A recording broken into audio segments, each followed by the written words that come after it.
by Agent of Unity. I'm told from somebody who is very proficient and involved in the community that these are a few of the true celebrities in the area. Cal and Shelley, they're called Agent of Unity. It's awesome. Well, let's get to explore live on the air Agents of Unity, Cal and Shelley James, in with the KPNW Wake Up Call whenever you guys are ready. Super cool. Okay. We're going to do a little bit of a tune that's going to be on a new album coming out later this fall for us. It's a kind of a favorite of people around the world, and we'll just do a little bit of it, maybe not the whole tune. But it's got a cool new chorus that's been added in 2005 to a song that's really quite old. I think it was written in the 1800s. So here we go. 1, 2, 3, 4.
Agents of Unity. Yeah.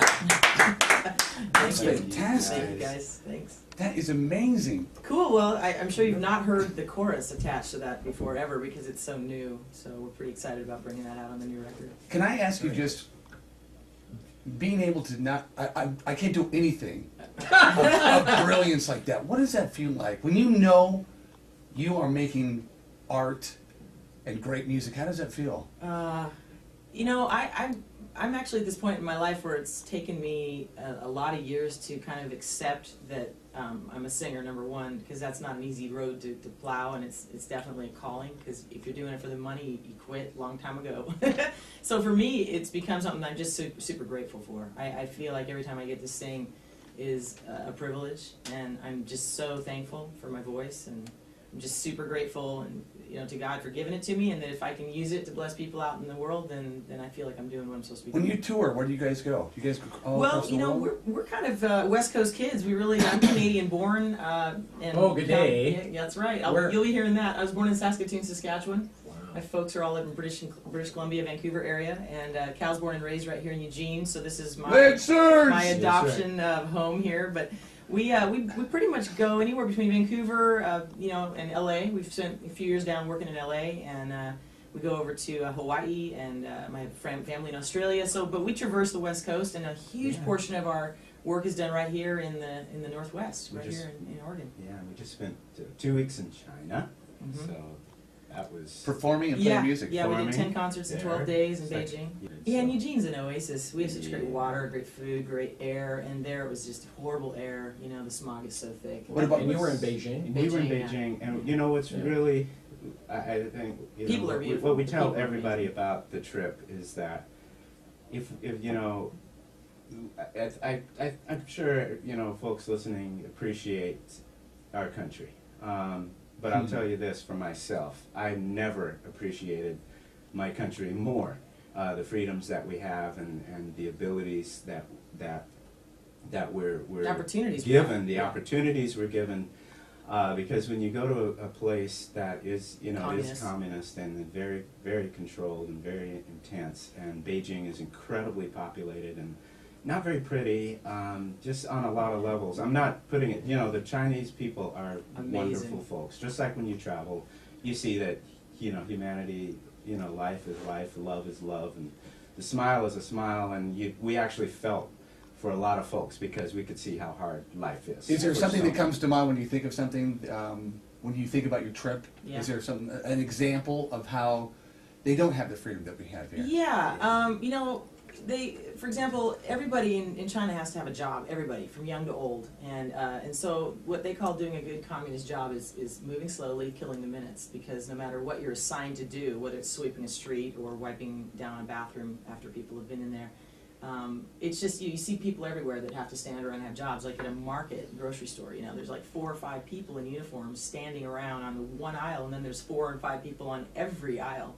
And just the university issues they face to get in, it's just not easy, and they have a high suicide rate, and they have a lot of control of security, and they listen in on people, and it's just you're watched. There's guards and military and people everywhere, and there's no freedom for Christians, certainly. Yeah, major control over their faith, yeah. Because they are not allowed to be Christians, and so when we were going to minister at Beijing International Christian Fellowship, and we were learning this as we were there, and people were explaining this. I was looking and seeing a lot of Asian folks, but I was learning none of them were Chinese. They were Korean or Malaysian or from other places.